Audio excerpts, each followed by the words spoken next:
So the way that I do ads right now is you have a creative, which is either a video or a graphic. And I'm pretty simple. I say, do you have this problem? Tried this, didn't work. Our solution, CTA, basically. The simple version of it.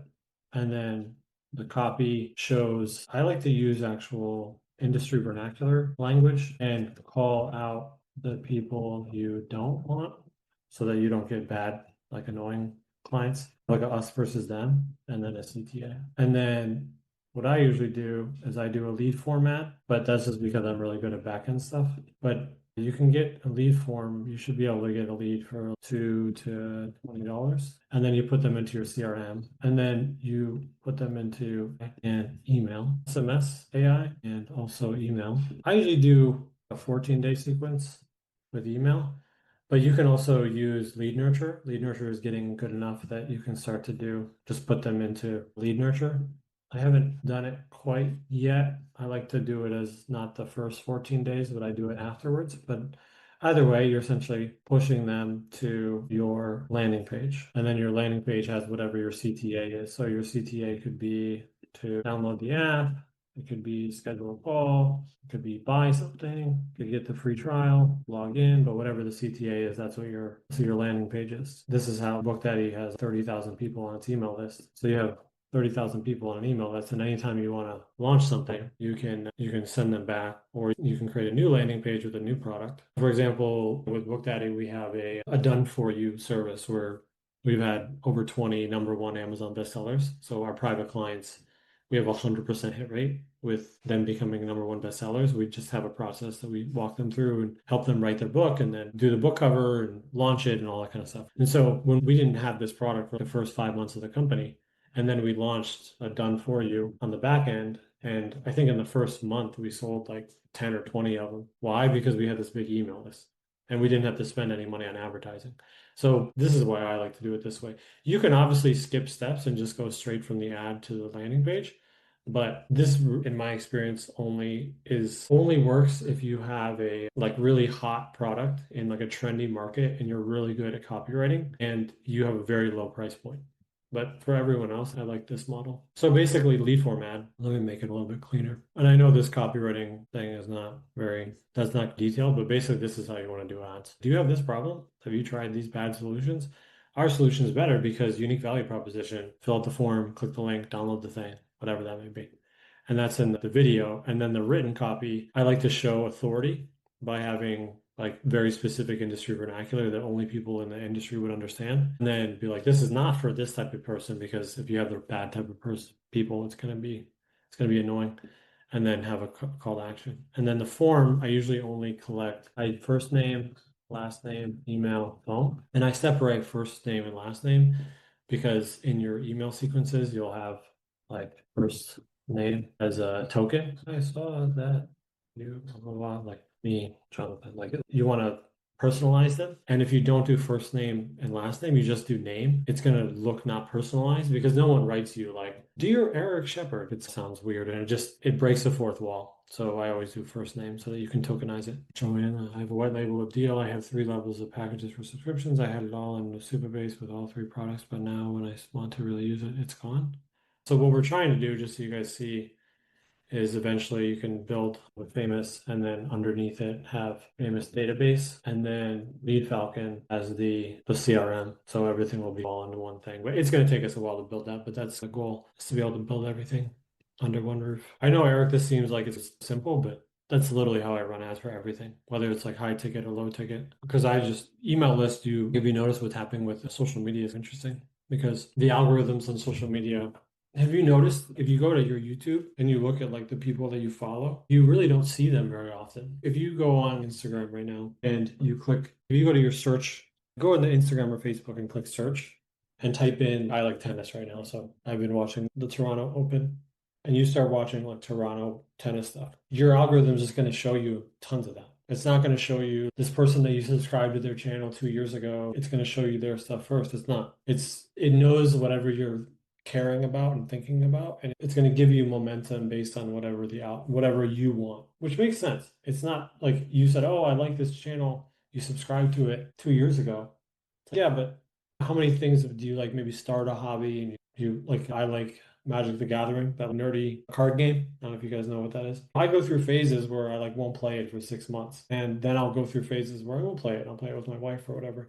And during those phases, I might be watching some of the YouTube channels or I'll know what's going on in that world. And so I get a lot of that content. And so it doesn't really matter what I'm subscribed to. It matters what I care about in the moment. That's a really big why. My point is that your email list is gold because no matter what happens with the algorithms, especially with AI, it's funny. You see all these AI influencers coming out and this AI content coming out and these AI duplicates coming out. But what people don't understand is that's just phase one. The next phase is going to be instantly created content based on what you want in the format that you want. The content created by the user will be a middleman. The content creator will be a middleman. The AI brain will be able to create content so quickly based on the things that you like and what you want, based on what you're searching for instantly. This may take 5 or 10 years, but people using AI to create AI influencers is not the disruption. The disruption is when those middlemen are unnecessary. But anyways, my point is that I don't trust social media really, but I trust an email list. That's why I run ads in this way. When you get to these this is why Famous hasn't really raised any money. Not to give you guys behind the scenes, but once you start raising money, it like becomes this kind of corporate thing. And you have a lot of people that want to do things in a particular way. And then they essentially what happens is they're like, let's just scale as fast as we can. But then once you get to a certain level, you actually are a little too safe. And so it's like slows things down. It slows the process of iteration down because now you're trying to protect what you already have. It's like when you're younger or if you don't have a lot of money, you should be super aggressive with your money. You're like, oh, I have $30,000. Like 30,000 and zero is essentially the same thing. Like in the big scheme of things, if you can't retire off it, it's like maybe you can keep it safety, but it's the same number. It's the same number. Or 50 and 100 is the same number until you're really properly retired, where the pot of money that you have makes enough money for you to be free. Everything until you get to that, you need to be betting. That's just the way it works. You got to take big swings. Oh, also cool, good news, guys. My team has been working furiously too. We have 10 videos behind that we're gonna post the next day or two here. So we'll have a lot more videos here, which will be exciting. But if you want to talk to me, you can just schedule a call here at the bottom anytime here. Lindy, yeah, that's the last 5% is like 90% of it. Joanna, how do you prepare yourself? What do you mean prepare yourself? You don't prepare. You just start pushing buttons. The best way to think about it is like, what are the main features and what are the main pages? Scheme blueprint. It's this idea of a minimum viable feature. So you have the competitors that it currently exists. And so you're going to say, okay, there's 3 or 4 features that everyone's going to expect. And then there's going to be maybe 1 or 2 features that you have that are different. And so there you have your 4 to 6 features. And then you put in those 6 features into a wireframe. And on an app, it's usually the pages. And then you just say, okay, on each page, what are the functions that I want? Meaning that when the user does something, what do I want to have happen? And that's essentially your blueprint right there. And then you just start building it out. I'll show you how I approach apps in particular is you just got to deconstruct every app that you see. There's usually a bottom menu that usually has 3 or 4 buttons. And then for each menu item, there's usually 1 or 2 top menu items. And then there's usually a little profile or sometimes a hamburger thing. So this will be your profile info. And then this will be page 1, page 2, page 3. It could be a discover, whatever the thing is. And then this is feature 1 for each page, feature 2. And so if you have 2 features per page, or that usually gets you to 6 to 8 features. And then you just have to say, okay, what are the 6 or 8 features that I want? And then if you can articulate them, then you can build it. So you just have to be able to articulate what you actually want. I think a lot of people misinterpret that you still have to know what you're trying to build in detail, as Famous doesn't know. Oh, Lindy, you shouldn't use it to write prompts. Lindy, don't use Famous like ChatGPT. Famous is a coder. So if you're trying to come up with a prompt, you should use ChatGPT or Gemini. I mean, you can. That's not what it's trained for. It's trained for coding, not for language. So what it's trained for is you give it a prompt and it translates that into code and builds the code. That's what it is. So you're giving it words and then you're asking it to give you words, which is it's not a good idea. It'll technically try to do whatever you do, but it's going to an AI chatbot that's meant to be like a doctor and to give you health advice and then asking it for legal advice. It might try, but that's not what it's built for.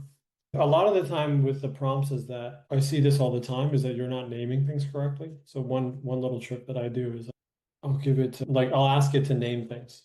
So I'll ask what it's naming something. So usually you have, let me show you. So let's say you have a landing page, or let's say you have a software and there's like a left menu, and then there's the main actual features of the product. And then maybe you have a couple buttons at the top, something like this. And this might be like a dashboard, and then this is something else, and then this is something else. So this is the equivalent of pages and then features, but in a web app. And this is how it looks like in an actual app. The way to think about this, guys, is just look at all the softwares you use. Don't be a consumer. You're a business owner, so you have to think of everything that you're using in the world is teaching you something. So every software that you see, log into Netflix. How is Netflix? Netflix has a little thing on the side, but it is, what's that word? Collapsible. And then it has these rows, and then in the rows, it has different movies. And then it also has a top menu, there's movies and shows and live or whatever. So there's a menu on the top, there's a menu on the side, and then there's this infinite scroll thing. Like even just Netflix, you can wireframe out Netflix. This is how it's organized. So when you're using app, or just look on Audible. Like Audible is probably the app that I use the most. There's home, library. If you look at Audible, there's on the bottom, I guess you can't see it, but whatever. There's on the bottom, there's home, library, discover, profile. There's four little things on the bottom. So this is why I said, oh, there's three things on the bottom. And then you click on one of them, and then on library, there's listen, all audiobooks, podcasts. So then that's the feature. So you click on listen, and it's audiobooks, podcasts. So that has a scrollable thing at the top. Just look at every app that you use and look at every software that you use, and you just see the matrix of it. Don't just be like a blind consumer of whatever you're using. Try to think about it. It's the same thing with copywriting. My wife always thinks that it's funny slash annoyed is that whenever I hate the mall, I can't take the mall. The mall is like I feel like I'm in hell. And we go there sometimes because we have to get something or she wants to go shopping or something. And so the way that I deal with it is that I turn it into a game where I dissect all the copywriting. So instead of just being like, ooh, I want that, or ooh, look at this ad, or ooh, look at that thing, I look at the taglines, I look at the headlines, I look at the images. I'm like, why is the image there instead of there? What's this? What's the call to action? So every advertisement that I see, I live in Madrid, so there's advertisements all over the place on the street. And I don't view them as a consumer. I'm not a zombie being sold. I'm a digital marketer. I'm a professional. So I can see what's happening and I deconstruct and I'm like, ooh, is that working? What's not working? Why is that good? Why do I want to buy that? Why do I not want to buy that? Did that grab my attention? Did it not grab my attention? Why did it not grab my attention? Why did it grab my attention? The answer is it's all around you. It's all around you. You just have to look for the matrix. You have a cafe near your house. Why is that cafe busy and the other one's not? What's happening there? Is it just because it's more local, because it's faster, because it's cheaper, because it has a better quality copy, because the people are nicer, they have better customer support? Is it because they have some kind of app where there's some kind of reward system? Do you know what I mean? Like you got to see the world through the eyes of an owner versus a consumer. And every software you use in the world has the same things. Even if you think of even like a website, think of CNN or like CNN.com. Like, let's just go here. So imagine if you're looking at this, it's okay, there's an ad at the top. So let's think about it. If we were building this, if we were building like a content site, place for an ad, and then there's going to be a menu. So there's a menu, and then there's sub menus, and then, right? So there's sub menus, and then there's the main thing here. And then it's a three columns. So there's the big column in the center, and then there's a small column, and then there's a small column, and there's one image with the main headline of the main article, and then there's like small, like secondary articles here, and then they scroll down, and then there's another ad, and then it repeats basically again. So it literally repeats. So we just wireframed out CNN. Then add, menu, submenu, main article, small article. And then it changes the vibe a little bit and it does one big article here to just change with here. And then it keeps this. And then it goes, and there's an ad. Anyways, you get it. You could view, you'd be like, how do I make like a content website? You just go to CNN. That's how they make money. They're just selling. CNN just sells. This is their business model. Is this ad? This ad. That's their business model. They want to keep you on the site, so they give you a bunch of stuff and they show ads every so often. So we just wireframed out. It's the same thing. Just don't just be a blind consumer. So think of YouTube. YouTube's ad. There's four things at the bottom. There's home, shorts, subscription, profile, and then at the top there's these little sub features at the top here, and then there's a couple little buttons for search, bell, and then push it on a TV. So it's the same thing. The way that YouTube is organized is just so YouTube is actually exactly the same. This is why it looks like everything's unique, but it's actually not. It's all very similar. YouTube has 4 pages at the bottom. So it has all shorts, subscriptions, and then at the top it has the scroll for topics or tags, and then it has a little button for, what is that called? This is search, and then bell notification, and then casting. So this is YouTube, and then the content is inside. And the content changes depending on what page you're on. If you're on home, it looks like this. If you're on short, it switches to this, like long. If you're on subscriptions, it switches back to this, but it's actually the people that you're following. And then your profile, it switches to your history, is like right here. And then you have playlists, and then you have your videos. But this changes based on which menu you're on. So I know that's a long, crazy thing, but I'm just letting you guys know. It's all around you. Just deconstruct the best companies in the world. What is Apple? So Apple, they're just the king of headline, subheadline, image, CTA. That's all they do. They're just really clean, and all of their sections are essentially this, just over and over again. There's a headline, a subheadline, an image, and a CTA. That's it. You'll just notice it over and over again. Headline, subheadline, CTA. And then this is the background is the image. Headline, subheadline, CTA, image. Headline, subheadline, image, CTA.